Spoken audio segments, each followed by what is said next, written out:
Taib, ini model bantahan berkaitan dengan sifat-sifat zatiyah.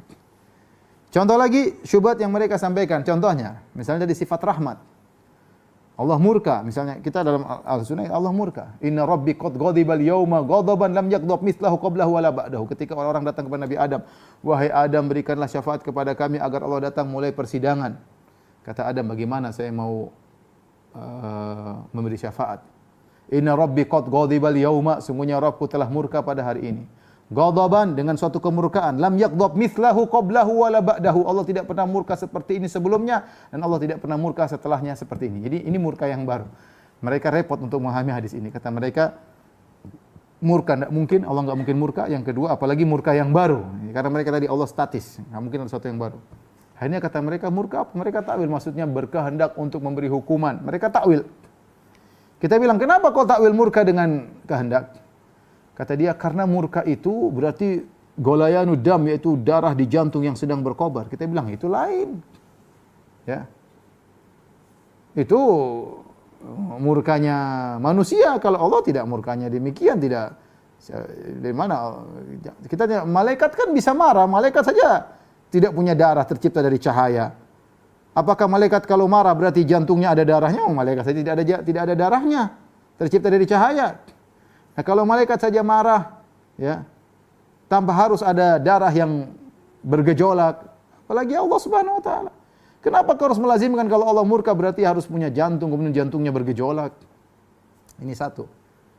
Yang kedua, bukankah gejolak jantung itu bukan sebab marah, tapi dia efek dari marah, ya. Adapun kemarahan sendiri bukan berarti harus jantung bergejolak, ya.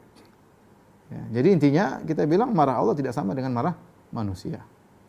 Terus kau artikan apa kalau begitu? Kata Asy'ariyah, maksud kami namanya marah itu berkehendak untuk memberi hukuman. Taib, kita bilang sama dia, bukankah manusia juga berkehendak? Meskipun kau takwil marah kepada kehendak, bukankah manusia juga punya kehendak? Berarti sama saja, kalau kita Allah punya kehendak, kita punya kehendak, berarti tasbih dong. Kata mereka, tidak, kehendak Allah tidak sama dengan kehendak makhluk. Lah bilang kalau begitu sama saja. Kita bilang marahnya Allah tidak sama dengan marahnya makhluk. Apa susahnya? Ya. Apa susahnya? Ya. Mereka juga mentakwil sifat rahmat. Enggak ada Allah rahmat. Kenapa? Rahmat itu adalah rasa perhatian, rasa sayang, rasa butuh. Allah tidak ada seperti itu. Bilang, ya. Kalau gitu rahmat apa dong? Rahmat adalah iradatul khair, iradatul sawab, yaitu ingin memberikan kebaikan, memberikan ganjaran kepada orang yang dikehendaki. Kita bilang, bukankah manusia juga punya sifat kehendak? Kau kan punya sifat kehendak. Oh iya, saya punya sifat kehendak. Terus berarti kau tasbih dong, Allah punya sifat kehendak sama dengan manusia punya sifat kehendak. Oh tidak, kehendak Allah tidak sama dengan kehendak manusia. Kita bilang, lah kalau begitu juga sama. Kasih sayang Allah tidak sama dengan kasih sayang manusia. Kasih sayang Allah maha kasih sayang.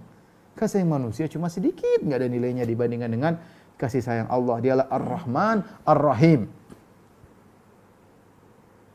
Jadi intinya, mereka ini ahlul bidah ini, mereka sudah terjebak dengan pemikiran-pemikiran filsafat yang mereka sebut dengan qat'iyat. Qat'iyat itu adalah suatu logika yang tidak boleh diragukan lagi. Ya, namanya qat'iyat. Atau mereka bilang ini perkara-perkara absolut. Sehingga semua ayat-ayat dan hadis tatkala dianggap bertentangan dengan absolut yang mereka anggap absolut harus ditakwil. Sehingga Razi punya qanun namanya Qanunul Kulli Taqdimul Akal ala Naql. Razi punya buku, dia tulis tentang qanun yang suatu undang-undang komprehensif. Kata dia, jika akal bertentangan dengan dalil, maka didahulukan akal daripada dalil. Ini semua karena dia menganggap apa yang telah ditetapkan oleh falasifah ahli filsafat itu suatu qat'iyat yang tidak bisa diselisihi. Ya, sehingga hadis-hadis, ayat-ayat dia takwil. Semuanya adalah logika-logikaan, ya, logika-logikaan. Taib, kita bicara misalnya sifat uluhiyah.